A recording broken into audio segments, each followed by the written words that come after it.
India अब विदेशी कंपनियों को कह रहा है कि तू जा, फिर और एक कंपनी को कह रहा है तू भी निकल। इंडिया फाइनली वो काम कर रहा है जो कि उसे 20 साल पहले ही कर देना चाहिए था। भारत सरकार की इलेक्ट्रॉनिक्स और आईटी विभाग ने यह बोला कि अब हम माइक्रोसॉफ्ट एक्सेल, गूगल शीट्स और जितने इंटरनेशनल चीजें हैं इनको भारत सरकार में यूज नहीं करेंगे। अब से वो इंडिया की कंपनी जैसे कि जोहो वगैरह पर शिफ्ट कर रहे हैं। भारत सरकार का गुस्सा तब उजागर हुआ जब यूएस हमारे इंडिया के ऊपर सैंक्शन लगाया था और नयारा एनर्जी, जो कि एक इंडियन फर्म है, माइक्रोसॉफ्ट ने अपने सर्विसेज उस फर्म में ब्लॉक कर दिया था। यानी कि मस्ती तो देखो इन कंपनीज की। मतलब कोई और देश हमसे रुष्ट होगा तो उनका सॉफ्टवेयर हमारे सरकार में अगर यूज हो रहा होगा कम काज के लिए तो उनका जब मन करे वहां से स्विच ऑफ कर देंगे ताकि हमें दिक्कत हो।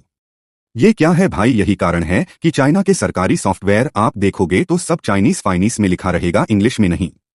हर देश में अपना रीजन लैंग्वेज ही और लोकल सॉफ्टवेयर ही वहां के मेन सिस्टम में यूज होता है। मेन सिस्टम मतलब सरकारी सिस्टम जिस पर पूरा देश डिपेंडेंट है। फॉरेन सॉफ्टवेयर पर रिलाय नहीं चलेगा। भारत की सरकार माइक्रोसॉफ्ट विंडोज को छोड़कर इंडिया में बना माया ओएस को यूज कर रही है।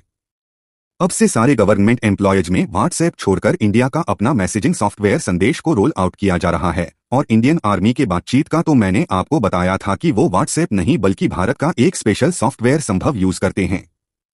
ये सब जो होते हुए दिख रहा है ये सुनने में सिंपल लग रहा है, लेकिन ये बहुत जरूरी है भाई, और इससे हमारा देश का फ्यूचर सिक्योर हो रहा है।